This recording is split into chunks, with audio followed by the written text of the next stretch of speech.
Ay, mamamabot ka dito. Sige, sige. Ayaw na, ayaw na.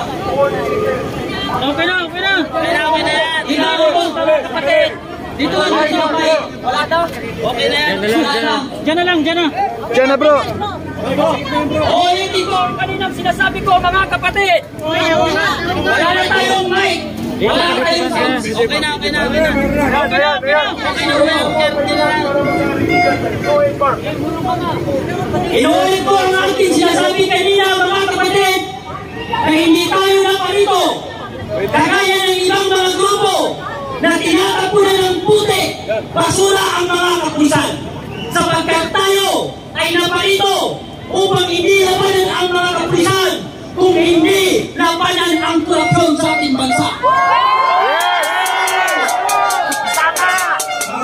Hindi po pwede na matapos ang taong ito na hindi mapapanagot ang mga politikong kumain sa bayan ng tao.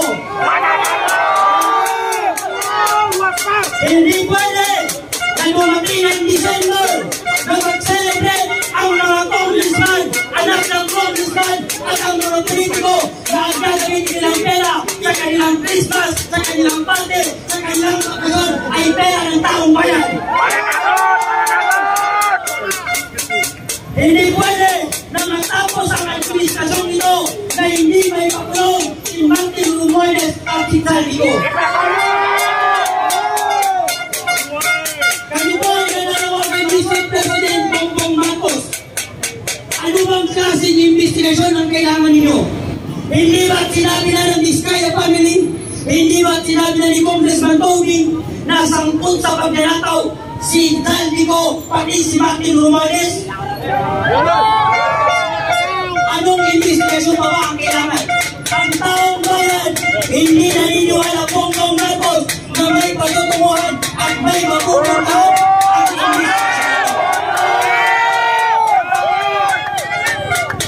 Paano naniniwala ang taong bayan na may mapupuntahan ang investigasyon ito kung ang nag-iimbestiga ay sangkot sa nagawang sa gobyerno?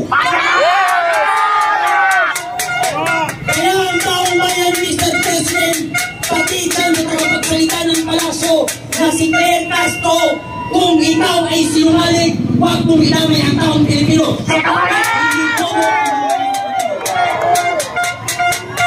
Pinoy mo, saan ba nang nagaling ang fake news, hindi ba sa buwangan ng Pangulong Bongbong Marcos? Kung sinabi na sa kanyang zona na mahigit 5,500 ang flood control project ang tapos, yan po ay sinabi ni Miguel. Ngunit ang tanong ng taong bayan, Mr. President, saan mo nilagay ang 5,500 na project control dito sa bansa? Hindi kami maniniwala sa mga politiko at hindi kami maging sunod-sunuran sa mga congressman na walang ginawa kung hindi kainin ang pera ng taong bayan. Bongbong Marcos, mahiya ka naman. Martin Romualdez, mahiya ka naman. Pati ikaw, Saldico, mahiya kayo. Pati sa mga anak ng kontraktor at politikong kumakain sa pera ng taong bayan. Hinuin mo kung gaano ka walang hiya ang mga anak ng politikong kurakot pati anak ng mga kontraktor. Hindi sila nahihiya mag-flex ng mga kayamanan nila. Pero ang mga kayamanan yan ay galing sa ating mga Pilipino. Tignan nyo si Chela Alonte, pati si Karin ko, kumakain sa ibang bansa, nagkakahalaga ng 759,000. Samantala ang mga Pilipino, may mga bangkay na tutulong na walang makain, may mga Pilipino lumulusong sa mga habang ang mga politiko ay nagpapakain. Mga kapatid ko, Pilipino, lahat ng sanggol ng kabataan, mga youth leader at taong mamamayan sa Pilipino, huwag na tayong magbingi-bingihan, huwag tayong magbulag-bulagan sapagkat napakatagal na inulong lang tayo ng gobyerno ng Pilipinas. Tama na, Sobrana! Tama na ang nagawan! Tama na ang korupsyon! Mr. President, hindi nyo na po mabubudol ang Pilipino sapagkat ang mga Pilipino ay hindi mo kagaya mo. Marcos, Marcos, Magnanakaw! Marcos, Marcos, Magnanakaw! Marcos, Magnanakaw! Magnanakaw si Marcos! Marcos, Magnanakaw! Marcos, Marcos, Magnanakaw! Marcos, Marcos, Magnanakaw! Magnanakaw si Marcos! Mga Pilipino, gumising na tayo sa katotohanan.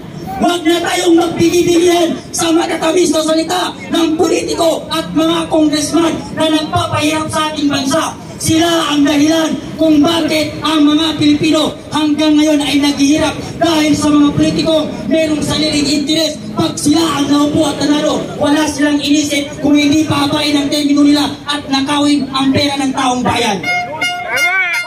Tama! Kaya mga kababayan, hindi tayo susuko hanggat hindi makukulong si Martin Romualdez pati si Saldico at iba pang mga congressman na sangkot sa nagawan sa gobyerno. Lalong-lalo na si Bongbong Marcos na siya ang ulo ng lahat ng buhaya na ito sa gobyerno. Siya ang nagpapahintulot sa mga nagawan dito sa gobyerno. Kung gaano kawalang hiya ang gobyerno ito sa ating mga Pilipino. Pinababoy nila tayo. Tayo ay ginagawa nilang basura sa bansa na parang wala lamang sa kanila.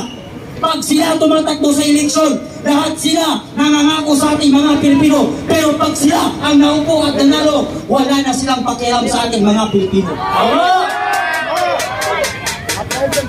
At dahil dyan, thank you very much. Mabuhay ang Pilipino. ang tao, ang bayan, ngayon ay lumalaban! Ang tao, ang bayan, ngayon ay lumalaban! Ang tao, ang bayan, ngayon ay lumalaban! Ang tao, ang bayan, ngayon ay lumalaban! Ang tao, ang bayan, ngayon ay lumalaban! Ang tao, ang bayan, ngayon ay lumalaban! The people united will never be defeated! The people united will never be defeated! The people united will never be defeated! The people united will never be defeated! The people united will never be defeated! Ayun! May isa pang volunteer na magsasalita. Okay, 3 seconds. Kaya, Mr. Marcos, magpahuway ka na sa Paway, Ilocos Norte. Maawa ka naman, magpahuway ka na. Magdiskanso ka na sa Paway, Ilocos Norte. Maraming salamat. Wow, Apo Ferdinand Marcos Jr. Nung mabalin, kada pakabalin na, ang bumabakan, mangkasi kami, ikas na ang mga kababayan mo. Asla ni Kainila Ilocos, nga nagura-uray da, amin nga pagsatan, amin nga Pilipino. Regardless of their culture, traditions, unity in diversity. Mabuhay ang taong bayan! Maraming salamat kay retired Colonel Contapay. At nakita ko na ang grupo ni retired General Felizardo Simoy. And of course, ang kinikilala na kapartner ni Tatay Digong at tagapagtanggol ng batas, kapayapaan at katarungan, kasama natin sila Tatay Rani mula sa Quezon City. Ayun, mga kababayan, may magbibigay po ng mensahe bago po ang awitin ng ating mga mang-aawit at ng isang mga missionary.